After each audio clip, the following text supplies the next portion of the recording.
খাটের এই সাইডে আর ওই সাইডে দুদিকেই কিন্তু ড্রয়ার। আমাদের শেজওয়ান চিকেন রান্না আর কাঁপানো নেগেটিভ টেম্পারেচারেও ওদের শরীর গরম থাকে।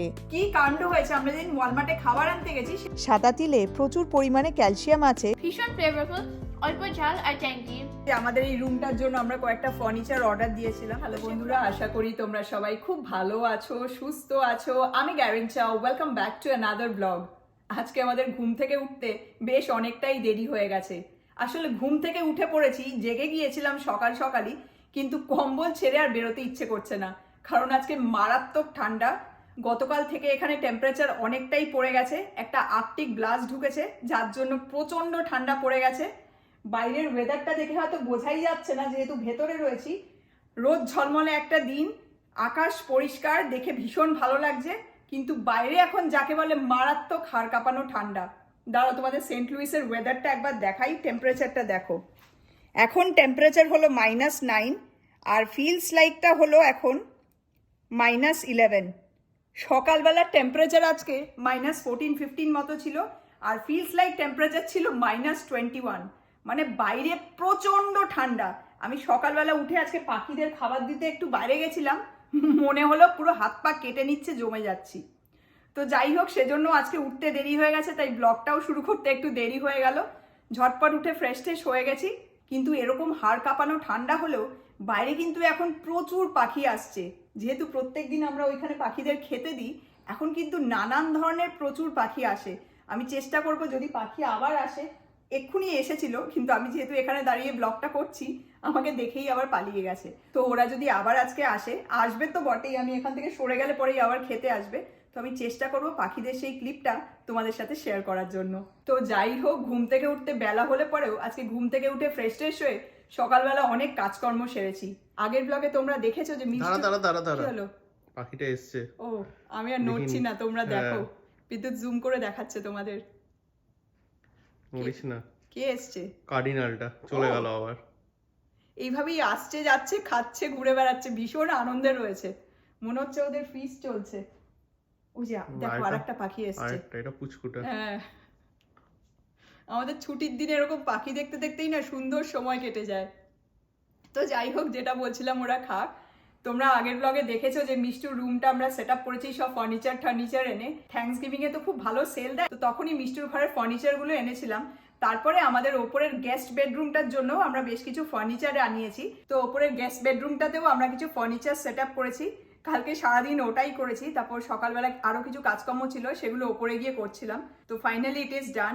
এখন অনেক বেলাও হয়ে গেছে, চলো গিয়ে এখন দুপুরের রান্নাটা সেরে নিই। লাঞ্চ টাঞ্চ করে তারপর তোমাদের আমাদের ওপরের গেস্ট বেডরুমটা কিভাবে আমরা সাজিয়েছি সেটা তোমাদের দেখাবো। বার্ড ফিডার থেকে খাবার খেতে একটা কার্ডিনাল এসছে, তার সাথে অন্য পাখিও আছে। আমি এই জানলার সামনে চলে এসেছি, দাঁড়াও তোমাদের দেখাই।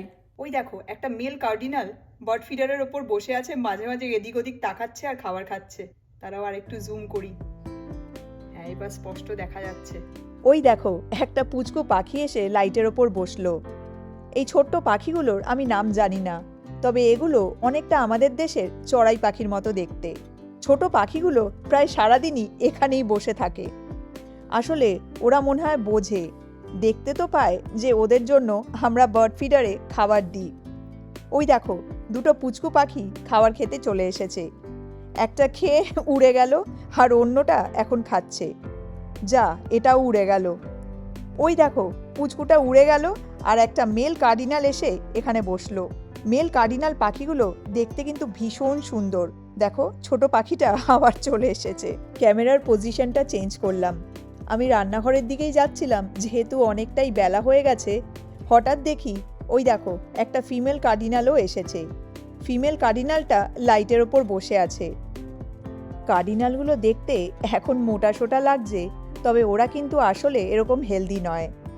এখন যেহেতু বাইরে মারাত্মক ঠান্ডা, ফ্রিজিং টেম্পারেচার, তাই এই সময় কার্ডিনাল এবং ঠান্ডার জায়গার অন্যান্য সব পাখি ওদের গায়ের সব পালকগুলো ফুলিয়ে শরীরে ইনসুলেটিং এয়ার পকেটস তৈরি করার জন্য ওদের বডি হিটটাকে ট্র্যাপ করে একটা থার্মাল লেয়ার তৈরি করে, যাতে হাড় কাঁপানো নেগেটিভ টেম্পারেচারেও ওদের শরীর গরম থাকে। সেজন্যই শীতকালে এইসব পাখিদের দেখতে একটু ফোলা ফোলা লাগে। আমি তোমাদের পাখি দেখাচ্ছি, আর ওই যে কিচেনে বিদ্যুৎ এখন রান্না করছে। তুই শুরু করে দিলি রান্না? শুরু করে দিয়েছি। আমি আসছি। পাখিগুলোতে আটকে পড়েছি আমি, এত সুন্দর লাগছে দেখতে। মানে একবার দেখা স্টার্ট করলে সরা যায় না ওখান থেকে। সময় পাখি দেখতে দেখতেই কেটে যায়। দেখো নুডলস হচ্ছে আজকে, আজকে আর ভাত থাত না, আমরা আজকে নুডলস খাবো। আর তার সাথে কি খাবো একটু বল। তার সাথে খাবো আমরা সিজওয়ান চিকেন। সিজওয়ান চিকেন, ওটাই স্পেশাল। হ্যাঁ নুডলস হয়ে গেছে, চিকেনটা বানিয়ে নিলেই হবে। একটু জাস্ট সসগুলো দিয়ে একটু স্টার ফ্রাই করতে হবে। আরো আগেই হয়ে যেত, পাখিগুলো দেখে আর লোভ সামলাতে পারলাম না। ওগুলো পাখি দেখলে আর ওখান থেকে মুভ করা যায় না, এত সুন্দর লাগে দেখতে। আজকে আমরা লাঞ্চে চাইনিজ খাবো। নুডলস একদম ডান হয়ে গেছে? ডিমটা দিয়ে দেবো তাহলেই ও হবে। ঠান্ডা ঠান্ডা ওয়েদারে আজকে আমাদের লাঞ্চে হবে চাইনিজ। দেখতে দারুণ লাগছে। এটাও দারুণ লাগবে। চিকেনটা স্টার্ট করি? চিকেন আমি করছি, দাঁড়া। আমার তাহলে ছুটি, খালি ক্যামেরা ধরবো? হ্যাঁ, তুই ক্যামেরা ধর। আচ্ছা ঠিক আছে। এই যে বিদ্যুৎ এখন সিজওয়ান চিকেন বানাবে। এই যে চিকেনটাকে ম্যারিনেট করে নিয়েছি অলরেডি। এর মধ্যে নুন আছে, 2 চামচ সোয়া সস আছে, গোলমরিচ আছে, আর 1 চামচ লেবুর রস আছে। চিকেনটাকে একদম সরু সরু করে কেটে নিয়েছি, ছোট ছোট এগুলো করে, কিন্তু সরু থাই সরু পিস। করে। হ্যাঁ, থাই পিস। এবার বিদ্যুৎ চিকেনটাকে এই হোয়াইট কর্নফ্লাওয়ার দিয়ে ভালো করে মেখে নিচ্ছে। কর্নফ্লাওয়ার দিয়ে চিকেনটাকে ভালো করে মেখে ডিপ ফ্রাই করলে খেতে দারুণ লাগে। তবে আজকাল আমরা ডিপ ফ্রাইটা একটু অ্যাভয়েড করছি। চিকেনটাকে ও এখন শ্যালো ফ্রাই করে ভেজে নেবে। চিকেনটাকে তেলে একটু এপিট ওপিট করে ও এখন ঢাকনা দিয়ে 4-5 মিনিট কুক করে নেবে। প্রায় 5 মিনিট হয়ে গেছে আর চিকেনগুলোতে দেখো খুব সুন্দর একটা কালার চলে এসেছে আর চিকেনগুলো খুব ভালোভাবে ভাজাও হয়ে গেছে।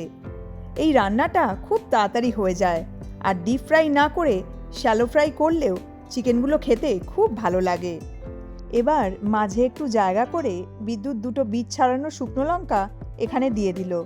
তার সাথেও 1 চামচ রসুন কুচি আর অল্প সাদা তিল দিয়ে দিচ্ছে। সাদা তিলের প্রচুর গুণ আছে। সাদা তিলে প্রচুর পরিমাণে ক্যালসিয়াম আছে, যেটা মহিলাদের শরীরের জন্য ভীষণই ভালো। সাদা তিলটা এখানে একটা নাটি ফ্লেভার নিয়ে আসবে আর তাতে সিজওয়ান চিকেনের টেস্টটা অনেকটাই এলিভেট হবে। তিল আর রসুন কুচিটা চিকেনের সাথে নেড়ে চেড়ে একটু ফ্রাই করে নিয়ে এবারও অল্প ডার্ক সোয়া সস আর সব সবজিগুলো এর মধ্যে দিয়ে দেবে। এখানে ব্রকলি, 3 রকমের বেল পেপার, পেঁয়াজ আর কাঁচা লঙ্কা আছে। ঝালটা তোমরা তোমাদের স্বাদ অনুযায়ী দিও। তার সাথে ওই সিজওয়ান সসটা বেশ অনেকটা পরিমাণেই এখানে দিয়ে দিচ্ছে। সসটাকে ও এখন চিকেন আর সব সবজির সাথে 2-3 মিনিট নেড়ে চেড়ে ভালো করে মিক্স করে নিচ্ছে। ও এখন সামান্য একটু জল দিয়ে ঢাকনা দিয়ে সবজিগুলোকে 3-4 মিনিট একটু কুক করে নেবে। 3 মিনিট হয়ে গেছে আর সবজিগুলো এখন একটু নরমও হয়ে গেছে আর দেখতে দেখো ভীষণ কালারফুল লাগছে। আমাদের শেজওয়ান চিকেন রান্না একদম ডান। 5 মিনিট স্ট্যান্ডিং টাইম দিয়ে তারপরে আমরা খেতে বসে যাব। এগ হাক্কা নুডলস আর সিজওয়ান চিকেন নিয়ে আমি আর মিষ্টু খেতে বসে গেছি। আর সিজওয়ান চিকেনটা একবার দেখো, কি কালারফুল লাগছে দেখতে না? হ্যাঁ দারুণ সুন্দর লাগছে দেখতে। আর তার সাথে এই যে এগ হাক্কা নুডলস, এটার মধ্যেও প্রচুর সবজি আছে। আজকে আমাদের খেতে বসতে বসতে অনেকটাই দেরি হয়ে গেল, কারণ আমরা বেলা করে উঠেছি, তারপরে কিছু কাজকর্ম গুছিয়ে তারপর রান্না করে এখন খেতে বসেছি। মাঝখানে বার্ড ওয়াচিং হয়েছে। হ্যাঁ, মাঝখানে বার্ড ওয়াচিং হয়েছে, সেটা বলতে ভুলে গেলাম। এখানে মনে হচ্ছে পুরো পাখিদের মেলা বসেছে। আর মনে হচ্ছে রেস্টুরেন্টে অ্যাকচুয়ালি কি হয়েছে, ওদের খাবারটাও আমরা একটু চেঞ্জ করেছি। কি কাণ্ড হয়েছে, আমরা যেদিন ওয়ালমার্টে খাবার আনতে গেছি সেদিনকে যে খাবারটা ওরা খাচ্ছিল সেই প্যাকেটটা ছিল না। তো বিদ্যুৎ বললো তাহলে আমরা অন্য একটা প্যাকেট নিয়ে নিই, ওটার মধ্যে সানফ্লাওয়ার সিডস গুলো বেশি ছিল, তো ওটাই নিয়ে এসেছি। এবার নিয়ে আসার পর থেকে দেখেছি পাখিদের খাওয়াটা আরো বেড়ে গেছে, আরো প্রচুর পাখি আসছে। তার মানে আগেরটার থেকে এই খাবারটা ওদের বেশি, এটা অনেক বেশি পছন্দ করছে। তো বাড়িতে এখন প্রচুর, মানে বাইরে এত ঠান্ডা হলেও প্রচুর পাখি আসছে। মনে হচ্ছে নতুন মানে রেস্টুরেন্টের মেনুতে নতুন খাবার অ্যাড হয়েছে, সেটার জন্যই প্রচুর পাখি আসছে। তো সেটা দেখতেও টাইম চলে গেল। আর দেরি করবো না, চটপট খাওয়া স্টার্ট করি। মিষ্টু স্টার্ট কর। কেমন? দারুণ খেতে, ভীষণ ফ্লেভারফুল, অল্প ঝাল আর ট্যাঙ্গি। টক টক ঝাল ঝাল এটা খেতে হয়। Szechuan chicken. আমরা অনেকদিন বাদে চাইনিজ খাচ্ছি, তাই না? রোজই ভাত খাই, তাই ভাবলাম একটু নুডলসটা খাই আজকে দুপুরবেলা। ঠান্ডা ঠান্ডা ওয়েদার, ঝাল ঝাল সিজওয়ান চিকেনের সাথে নুডলস কেমন লাগছে? নুডলসের টেস্টটা খুব দারুণ হচ্ছে, বাট এটা আমার ফেভারিট। ওই ঝাল ঝাল চিকেনটা বেশি ভালোবাসে। মিষ্টুর টক আর ঝাল দুটোই ভালোবাসে, আর এটাতে টক ঝাল দুটোই যায়, যার জন্য ওর এটা ফেভারিট। তুই খা, আমি একটু খাই। নুডলস আমার খুব প্রিয়, আমি নুডলস খেতে খুব ভালোবাসি। বিশেষ করে ওই রাস্তার নুডলসগুলো যেটা আমাদের কলকাতায় পাওয়া যায় বা দেশে পাওয়া যায়, সেই নুডলস আমার ভীষণ প্রিয়। দারুণ হয়েছে, একদম রাস্তার নুডলসের মতো লাগছে। ঝাল ঝাল, আমরা যেহেতু একটু কাঁচা লঙ্কার ঝালটা বেশি খাই, ঝাল দিয়েছি, খুব ভালো লাগছে। এবার একটা চিকেন খেয়ে দেখি। ঝাল ঝাল লাগে, হালকা টক আছে, খুব ভালো লাগছে। আর তার সাথে এত সবজি শীতকালে খুব ভালো লাগছে, কালারফুল, এটা হেলদিও বটে। Broccoli bell pepper, broccoli is so good for health. পেঁয়াজ আছে এর মধ্যে, খুব ভালো। আমরা এখন এই ধরনের যাই খাই আমরা, তার মধ্যে একটু ভেজিটেবলস বা ফ্রুটসটা অ্যাড করে খাওয়ার চেষ্টা করি। খুব ভালো হয়েছে। আর এই রান্নাটা তো ভীষণ সহজ, কত তাড়াতাড়ি হয়ে গেল। জাস্ট একটু স্টার ফ্রাই করে তারপর সস দিয়ে বিদ্যুৎ একটু টস করে নিল, এটা খুব তাড়াতাড়ি হয়ে যায়, কিন্তু খেতে খুব ভালো লাগে। আর জিভে যদি কারোর টেস্ট না থাকে, টেস্টটা ফিরিয়ে আনে, যেহেতু ঝাল ঝাল টক টক। খুব ইজি রান্না, খেতে দারুণ লাগে। তোমরা যদি এভাবে ট্রাই না করে থাকো, দেশে তো শেজওয়ান সস খুব ইজিলি অ্যাভেলেবল, এইভাবে ট্রাই করে দেখতে পারো। আর আরেকটা জিনিস হলো, যেহেতু এর মধ্যে সাদা তিল পড়েছে, এই খাবারটা কিন্তু ভীষণই হেলদি। তিলে তো প্রচুর পরিমাণে ক্যালসিয়াম থাকে, দইয়ের থেকেও বেশি। তো আমি বরাবরই রান্নায় তিলটা ভীষণভাবে ইউজ করি, সাদা তিল, কারণ সর্ষেটা আমাদের খুব একটা সহ্য হয় না। তাই পোস্ত দিলে পরে তার সাথে তিল বা এমনি তিল দিয়ে রান্না করি। তো আজকেও তো এটা তো তিলটা মাস্ট, তিল না দিলে ভালোও লাগবে। হ্যাঁ, আর তিলটা আগে দেওয়াতে একটুখানি নাটি ফ্লেভার, আর লাস্টে উপরে ডেকোরেশনের জন্য একটুখানি দিয়ে দিলেও ভালো লাগবে, যেটা আমরা করেছি। অবশ্যই এই শেজওয়ান চিকেনটা ট্রাই করো, যদি এটা না ট্রাই করে থাকো, খেতে দারুণ লাগে। তুই এবার চলে আয়। হ্যাঁ, আমরা তাহলে চটপট লাঞ্চটা সেরে ফেলি, তারপর তোমাদের সাথে আবার কথা হচ্ছে। খাওয়া দাওয়া সেরে আমরা ওপরে চলে এসেছি। তোমাদেরকে বলছিলাম যে আমাদের এই রুমটার জন্য আমরা কয়েকটা ফার্নিচার অর্ডার দিয়েছিলাম, তো সেগুলো আসার পরে আমরা অলরেডি সেট আপ করে ফেলেছি, কিন্তু রুমটা এখনো পরিষ্কার করা হয়নি, বক্স টক্সগুলো পড়েছিল। তো খেয়ে দিয়ে উঠে ওপরে এসে বক্স টক্স বের করে রুমটা ভ্যাকিউম করে ফেলেছি। এবার চলো তোমাদেরকে দেখাই যে আমাদের এই গেস্ট রুমটা আমরা কিভাবে সেট আপ করেছি। অ্যাকচুয়ালি এটাকে গেস্ট রুমের থেকে বিদ্যুতের ওয়ার্করুম বলাই ভালো, কারণ বিদ্যুৎ যখনই বাড়ির থেকে কাজ করে এই ঘরে বসেই কাজ করে। তো চলে এসো। এই যে এই রুমটা তো তোমরা অলরেডি আগে বহুবার দেখেছো, বাট এখন কয়েকটা ফার্নিচার এখানে অ্যাড হয়েছে আর রুমটাকে একটুখানি সুন্দর করে গুছিয়ে নিয়েছি। এই যে এখানে বিদ্যুতের ল্যাপটপ, ওয়ার্ড ডেস্ক, এগুলো তো আগেও ছিল, সেটা রয়েছে। নিউ এডিশন হলো এই খাটটা। এই খাটটা আমরা ওয়েফেয়ার থেকে আনিয়েছি, মিষ্টুর ফার্নিচারের পরে এই খাটটাও আনালাম। এটা কিং সাইজের খাট। তোমরা এর আগে এই ঘরে যে খাটটা দেখেছিলে সেটা সাইজে অনেকটাই ছোট ছিল, কুইন সাইজের খাট ছিল। তো সেই খাটের গদিটা মিষ্টুর রুমে চলে গেছে, আর আমাদের অলরেডি একটা কিং সাইজের ম্যাট্রেস আগেই ছিল। তো এই খাটটা আনার পরে ম্যাট্রেসটা আমরা এখানে পেতে দিয়েছি। খাটটা বক্স খাট, খাটের এই সাইডে আর ওই সাইডে দুদিকেই কিন্তু ড্রয়ার্স আছে। আর এই খাটটাও কিন্তু মিষ্টুর ঘরের খাটটার মতো লাইটেড খাট, তোমাদেরকে দেখাই। এটাতেও লাইট জ্বলে, এই যে দেখো। আর এখানে কিছু জায়গা আছে জিনিসপত্র রাখার জন্য, প্লাস ফোন চার্জ করার জন্য ওই যে ওখানে দেখো পাওয়ার স্ট্রিপও রয়েছে। আর এখানে টুকটাক ক্রিসমাস বলে একটুখানি ক্রিসমাস ট্রি, সান্টা ক্লজ আর আমাদের কয়েকটা ছবি রেখে দিয়েছি। তো খাটটা নতুন, আর খাটের সাথে ম্যাচ করে আমরা একটা চেস্ট আনিয়েছি। আর ক্রিসমাস বলে চেস্টের ওপরে আমার ভীষণ প্রিয়, দুদিকে দুটো দেখো ক্রিসমাস নর্মস বসিয়ে দিয়েছি, আর মাঝখানে একটা ডিজিটাল ফটো ফ্রেম রয়েছে। আর খাট আর চেস্টটা তো জাস্ট আমরা সেট আপ করলাম, তাই ভেতরে কিছু রাখা হয়নি। এই চেস্টটা ভীষণ স্পেশিয়াস, দেখো 5খানা ড্রয়ার আছে, কিন্তু ড্রয়ারে কিছুই নেই, এখন ফাঁকা, কিছু রাখার সময়ও পাইনি। এই যে এর মধ্যে চেস্টের ম্যানুয়ালটা রয়েছে, এই আর কি।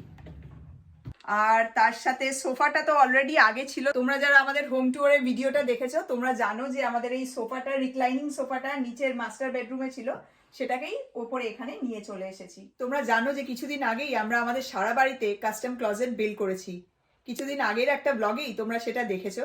আর যেহেতু এই রুমের সাথে এই যে আমাদের ইন্ডিয়ান ক্লজেটটা এখন আছে, সেজন্য সাজুগুজু করার সময় আয়না তো দরকার, নিজেদেরকে আয়নায় দেখাটা ভীষণ ইম্পর্টেন্ট। তাই আমাদের নিচের বেডরুম থেকে এই যে আয়নাটা আমরা এই রুমে নিয়ে চলে এসেছি।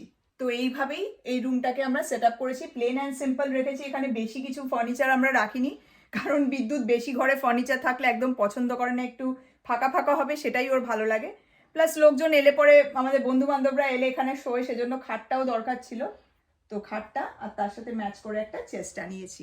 এইভাবেই আমরা আমাদের ওপরের এই রুমটাকে সাজিয়েছি। আমাদের রুম সেট আপ তোমাদের কেমন লাগলো কমেন্ট করে কিন্তু অবশ্যই জানিও। তো যাই হোক, আজকের ব্লগটা তাহলে এখন আমি এখানেই শেষ করছি।